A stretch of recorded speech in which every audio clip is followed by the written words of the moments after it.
నమో నమః. UGC net సంస్కృత అభ్యాసానికి పునఃస్వాగతం. ముందు వీడియోలో యూజీసీ నెట్ ప్రశ్నాపత్రం డిసెంబర్ 2021 పేపర్ నుండి 15 ప్రశ్నలు చూసాము. ఈరోజు ఈ వీడియోలో 16వ ప్రశ్న నుండి మిగిలిన ప్రశ్నలు చూస్తాము. 16వ ప్రశ్న, తత్పురుష సమాసస్య భేదద్వయం కిం? ఆప్షన్స్: ప్రాదిః, ఉపపదం, తద్గుణ సంవిజ్ఞానః, ఇతరేతర యోగః. ఇది చాలా సరళమైన ప్రశ్న. ప్రాది తత్పురుష సమాసము మరియు ఉపపద తత్పురుష సమాసము రెండు కూడా తత్పురుష సమాసస్య భేదద్వయం. కాబట్టి ఆప్షన్స్ ఏ, బి అంటే సి ఆప్షన్. ఇక్కడ సి ఆప్షన్ అనేది ఏ మరియు బి రెండు, కాబట్టి సి ఆప్షన్ ఇక్కడ కరెక్ట్ ఆన్సర్. తర్వాత 17వ ప్రశ్న, పక్షతాయాః లక్షణం అస్తి. ఆప్షన్స్: సిషాద ఇషావత్తు అభావః పక్షత.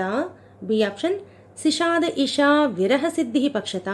సి ఆప్షన్: సిషాద ఇషా విరహ విశిష్ట సిద్ధి అభావః పక్షత. డి ఆప్షన్: సిషాద ఇషా విరహ విశిష్ట సిద్ధి పక్షత. ఇది న్యాయ సిద్ధాంత ముక్తావళి గ్రంథంలో పక్షత యొక్క లక్షణము. ఆచార్య విశ్వనాథ పంచానన తన గ్రంథమైన న్యాయ సిద్ధాంత ముక్తావళిలో ఈ విధంగా చెప్పారు. ఇక్కడ సిషాద ఇష అంటే సాధయితుం ఇచ్చ, విరహం అంటే అభావం అనర్థం. అంటే పక్షత యొక్క లక్షణము ఏ విధంగా చెప్పబడిందంటే, సాధించాలనే ఆ ఇచ్చ యొక్క అభావం అయితే అప్పుడు కలిగే విశిష్ట సిద్ధి యొక్క అభావమునే పక్షత అంటారు. పక్షత యొక్క ఆశ్రయమునేమో పక్షము అంటారు. ఈ న్యాయ సిద్ధాంత ముక్తావళి అనేది ఈ గ్రంథము న్యాయ దర్శనం యొక్క విద్యార్థులకు ఇది ప్రవేశద్వారం వంటిది. దీనిలో అనుమాన ఖండంలోనిది ఈ సూత్రం. తర్వాత 18వ, కాబట్టి ఇక్కడ ఆప్షన్ సి. 17వ ప్రశ్నకు సి ఆప్షన్ కరెక్ట్. 18వ ప్రశ్న, రుణాదానే వృద్ధి కతివిధ. ఈ ప్రశ్న యాజ్ఞవల్క్య స్మృతిలో 3వ ప్రకరణంలో వ్యవహార అధ్యాయంలో 3వ ప్రకరణమైన రుణాదాన ప్రకరణంలో మొదటి శ్లోకం ఇది. అశీతి భాగో వృద్ధి స్యాత్ మాసీ సబంధకే వర్ణక్రమాత్ శతం 2, 3, 4, 5 అన్యథా అని మొదటి శ్లోకం. దీని ప్రకారం ఏదైనా ఒక వస్తువును తాకట్టు పెట్టి ఎవరైనా అప్పు తీసుకున్న అప్పులో 80వ భాగం వడ్డీగా ప్రతి నెల చెల్లించవలసి ఉంటుంది.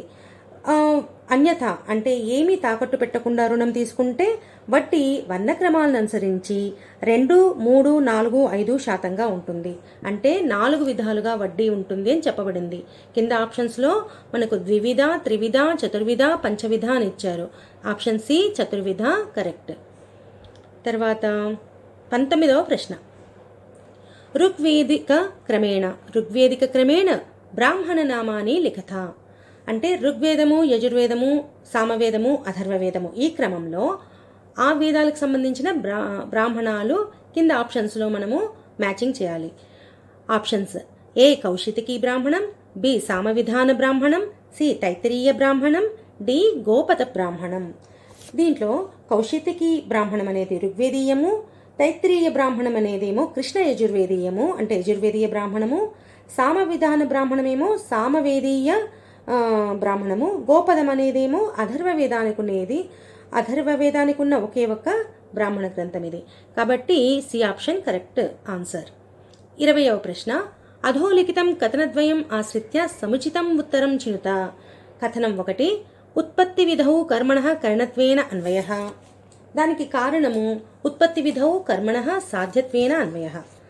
ఆప్షన్స్లో 1 మరియు 2 ఉభే అపి సత్యే, 1 తథా 2 ఉభే అపి అసత్యే, ప్రథమ సత్యం పరంతు ద్వితీయం అసత్యం, ప్రథమం అసత్యం పరంతు ద్వితీయం సత్యం. దీంట్లో సి ఆప్షన్ ప్రథమ కథనం సత్యం పరంతు ద్వితీయ కథనం అసత్యం. ఇది అర్థసంగ్రహంలోనిది. గ్రంథకారుడు లౌగాక్షి భాస్కరుడు. ఆయన ఉత్పత్తి విధి గురించి ఈ విధంగా చెప్పాడు. ఉత్పత్తి విధి కర్మస్వరూపమాత్ర బోధకో విధి. ఈ ఉత్పత్తి విధి యందు అగ్నిహోత్రం కర్మ యొక్క కరణం అంటే సాధనం రూపంలో అన్వయమవుతుంది. కాబట్టి ఈ మొదటి కథనం మాత్రమే సత్యము. 21వ ప్రశ్న, యథోచితం మేళనం కురుత. సూచి 1లో గ్రంథాల వ్యాకరణ గ్రంథాలు ఇచ్చారు 4 గ్రంథాలు. సూచి 2లో ఆ గ్రంథకారుల పేర్లు ఇచ్చారు, ఇక్కడ మేళనం చేయాలి. పదమంజరి రాసిన ఆయన హరదత్త మిశ్ర. రెండవది సారస్వత వ్యాకరణమేమో అనుభూతి స్వరూపాచార్య. శబ్దకౌస్తుభ భట్టోజీ దీక్షిత. భట్టోజీ దీక్షిత ఆయన రాసిన గ్రంథాలు చాలా ఇంపార్టెంట్. కొన్ని ఆయన రాసిన రచనలు చెప్తాను. సిద్ధాంత కౌముది, ప్రౌఢ మనోరమ, తత్వకౌస్తుభ, వైయాకరణ భూషణకారిక, త్రిస్థలీ సేతు, తిథి నిర్ణయ, ప్రకరణ నిర్ణయ, చతుర్వింశతి మత వ్యాఖ్య, ఇలాంటివి ఆయన రాసిన గ్రంథాలు. తర్వాత బృహత్ శబ్దేందు శేఖర రాసింది నాగేశ భట్ట. ఈ నాగేశ భట్ట రచనలు కొద్దిగా సులభంగా గుర్తించవచ్చు. ఎలాగంటే ఈయన కూడా చాలా ముఖ్యమైన వైయాకరణ గ్రంథకారుడు. ఈయన రచించిన వ్యాకరణ గ్రంథాలు కూడా చాలా చాలా ఇంపార్టెంట్. ఈ చివరిలో శేఖర అనే వచ్చేవి, చివరిలో మంజూష అని వచ్చే గ్రంథం పేరు చివరిలో శేఖర కానీ మంజూష అని కానీ ఉంటే 99% నాగేశ భట్ట ఆ గ్రంథకారుడు అవుతాడు. ఆయన రచించిన ఇతర రచనలు లఘు శబ్దేందు శేఖర, పరిభాషేందు శేఖర, లఘు మంజూష, వైయాకరణ సిద్ధాంత మంజూష, పరమలఘు మంజూష, ఉద్యోత టీకా, రసమంజరి టీకా, స్ఫోటవాదం గ్రంథం కూడా చాలా ఇంపార్టెంట్, మహాభాష్య ప్రత్యాఖ్యాన సంగ్రహ. ఇవి ఆయన ఇతర రచనలు. కాబట్టి ఆప్షన్ బి దీనికి కరెక్ట్ ఆన్సర్. 22వ ప్రశ్న. అధోలిఖితం కథనద్వయం ఆశ్రిత్య సముచితం ఉత్తరం చినుత. మొదటి కథనం సత్వం లఘు ప్రకాశకం, ద్వితీయ దీనికి కారణంగా ఉపష్టంభకం చలం చ తమహ. దీంట్లో మొదటిది సత్యము, రెండవది అసత్యము. ఎందుకంటే అక్కడ తమహ దగ్గర రజహ ఉండాలి. ఇది ఎక్కడి నుంచి అంటే సాంఖ్యకారిక గ్రంథంలోని ఇది 13వ కారిక. 13వ కారిక ఏంటి అంటే సత్వం లఘు ప్రకాశకం ఇష్టం ఉపష్టంభకం చలం చ రజః గురువర్ణకం ఏవ తమః ప్రదీపవచ్చార్థతో వృత్తి. అంటే సత్వగుణం లక్షణం ఏం చెప్పారంటే తేలికగా ప్రకాశవంతంగా ఉంటుంది. రజహ గుణమేమో అటు ఇటు చలిస్తూ ఉత్సాహపూర్వకంగా చలనశీలత కలిగినది. తమహ గుణమేమో భారవంతమైనది, అంధకారంతో ఉంటుంది. కాబట్టి ఇక్కడ క్లియర్గా సి ఆప్షన్ కరెక్ట్. తర్వాత 23వ ప్రశ్న. అధోలిఖితం కథనద్వయం ఆశ్రిత్య సముచితం ఉత్తరం చినుత. అభికథనం 1. రూపకేషు నాటకే పూర్వం ఉచ్యతే యతః కారణం అన్యేషాం ప్రకృతిత్వాత్ భూయః రసపరిగ్రహాత్ సంపూర్ణ లక్షణత్వాత్. దీంట్లో ఇది దశరూపకంలో నాటక లక్షణంలో ఇదొక లక్షణంగా చెప్పారు. ఇక్కడ ఆప్షన్స్ దాని అభికథనం సత్యమే, దాని కారణం కూడా సత్యమే. దశరూపకంలోని ఆ సూత్రం ఏంటంటే మామూలుగా మనకు దశరూపకంలో రూపకం యొక్క దశభేదాలు తెలుసు. నాటకము, ప్రకరణము, బాణః, ప్రహసనము, డిమః, వ్యాయోగము, సమవకారః, వీధి, అంకః, ఈహామృగః. అయితే కథనం 1గా ఏమిచ్చారంటే వీటన్నింటిలో నాటకం ముందు చెప్పబడుతుంది. ఈ 10 రూపక భేదాలలో నాటకము ముందు చెప్పబడుతుంది. ఎందుకంటే కారణం ఇలా ఇచ్చారు. మిగిలిన రూపక భేదాలన్నింటికీ నాటకము ప్రకృతి వంటిది, రసములలో పరిపూర్ణంగా నిండినది, అన్ని లక్షణాలు కలిగి ఉన్నది కనుక 2 సత్యమే. తర్వాత 24వ ప్రశ్న. ఋగ్వేదస్య ఉపనిషదౌ స్తః. తైత్తిరీయ ఉపనిషత్, ఐతరేయ ఉపనిషత్, బృహదారణ్యక ఉపనిషత్, కౌశితకే ఉపనిషత్. మనకు ఋగ్వేదం యొక్క ఉపనిషత్తులు ఐతరేయ, కౌశితక అని మొదలైనవి. శుక్ల యజుర్వేదం యొక్క ఉపనిషత్తులేమో ఈశోపనిషత్తు, బృహదారణ్యక మొదలైనవి. కృష్ణ యజుర్వేదం యొక్క ఉపనిషత్తులు కఠ, తైత్తిరీయాది. సామవేదం యొక్క ఉపనిషత్తులు కేనోపనిషత్తు, చాందోగ్యోపనిషత్తు. అథర్వవేదం యొక్క ఉపనిషత్తులేమో ప్రశ్న, ముండక, మాండూక్యాది ఉపనిషత్తులు. కాబట్టి దీనికి ఆప్షన్స్ బి అండ్ డి అంటే ఏ ఆప్షన్ కరెక్ట్. 25వ ప్రశ్న. అధోలిఖితం కథనద్వయం ఆశ్రిత్య సముచితం ఉత్తరం చినుత. కథనం. మొదటి కథనం 10 సంఖ్యా త్రిదూషణ. కథనం 2 శృతహనాత్ అశ్రుతకల్పనాత్ ప్రాప్తబాధాత్ యథోచితం. దీంట్లో మొదటి కథనం సత్యమే, రెండవ కథనం కూడా సత్యమే. ఇది అర్థసంగ్రహంలోనిది. అర్థసంగ్రహం లౌగాక్షి భాస్కర గ్రంథకర్త. దీంట్లో పరిసంఖ్యా త్రిదూషణ అనే సత్యం. ఏమనిచ్చారు గ్రంథకారుడు అంటే ప్రాప్తస్య బాధాతీతి ఏవం పరిసంఖ్యా త్రిదూషణ. దానికి ఎందుకు కారణాలంటే శృతస్య పంచపంచ నఖభక్షణస్య హనాత్, అశ్రుతాయ అపంచపంచ నఖభక్షణ నివృత్తేః కల్పనాత్, ప్రాప్తస్య చ పంచపంచ నఖభక్షణస్య బాధనాత్ ఇది. కాబట్టి ఆప్షన్ ఏ కరెక్ట్. 26వ ప్రశ్న యద్ విషయకత్వేన జ్ఞానస్య అనుమితి విరోధిత్వం తత్వం అనేన వాక్యేన కస్య లక్షణం ప్రస్తూయతే. ఆప్షన్స్ ఉపమితి వ్యాపారస్య, బి హేత్వాభాస సామాన్యస్య, సి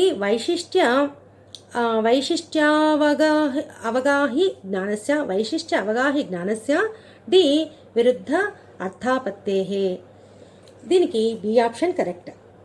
యత్ విషయకత్వేన జ్ఞానస్య అనుమితి విరోధిత్వం తత్వం, ఇది న్యాయ దర్శనంకి చెందినది ఈ ప్రశ్న.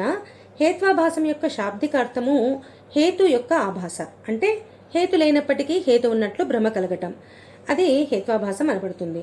అంటే ఒక విషయం హేతువులాగా కనిపిస్తుంది కానీ అది హేతువు కాదు. హేత్వాభాసంకు ఇదే కాకుండా ఇంకొక అర్థం కూడా న్యాయ దర్శనంలో చెప్పబడింది అనుమాన ప్రమాణంలో. అదేంటంటే దోషంతో లేదా భ్రమతో ఏదైనా అనుమానం చేయడానికి ప్రయత్నిస్తే అప్పుడు ఏర్పడే దోషాన్ని హేత్వాభాసం అంటారు. ఈ ప్రశ్నలో ఈ రెండవ అర్థం చెప్పబడింది కాబట్టి దీనికి బి ఆప్షన్ కరెక్ట్. తర్వాత 27వ ప్రశ్న అధోలిఖితానాం కావ్యలక్షణానాం పూర్వాపరక్రమం నియోజయత. శబ్దార్థౌ కావ్యం, ఇది కావ్య లక్షణాలు ఎవరెవరు చెప్పారో చాలామంది కావ్య లక్షణాన్ని నిర్వచించారు. ఎవరు? అలంకారికులు లేదా కావ్యశాస్త్ర గ్రంథకారులు. వాటిలో ఎవరు పూర్వం వాళ్ళు, ఎవరు అపరం వాళ్ళు అనేది మనము ఆ క్రమంని ఇక్కడ నిర్ణయించాలి, చూస్ చేయాలి. మొదటిది శబ్దార్థౌ కావ్యం, ఇది చెప్పినది ఎవరు అంటే భామహ, అలంకారికుడు భామహ. ఈయన కాలం 300 నుంచి క్రీస్తుశకం 300 నుంచి 600 వరకు. బి రమణీయార్థ ప్రతిపాదక శబ్ద కావ్యం అనేది పండిత జగన్నాథస్య మతం. ఆయన 16వ శతాబ్దికి చెందినవాడు. ఈయన అందరికన్నా అర్వాచీనుడు. ఈయన షాజహాన్ సమయం వాడు. తర్వాత తద్ అదోషౌ శబ్దార్థౌ సగుణౌ అనలంకృతి పునః క్వాపి, ఇది మనం చదువుకున్న కావ్య ప్రకాశంలోనిది. మమ్ముటాచార్యులు ఈ నిర్వచనం ఇచ్చారు కావ్య లక్షణంగా. ఈయన సమయము 950 క్రీస్తు శకం. 4వది హృదయాహ్లాది శబ్దార్థమయత్వం ఏవ కావ్యలక్షణం. హృదయాహ్లాది శబ్దార్థమయత్వం ఏవ కావ్యలక్షణం. ఇది ధ్వనికారుడైన ఆనందవర్ధనాచార్యులది ఈ మతం. ఈయన 7వ శతాబ్దానికి చెందినవాడు.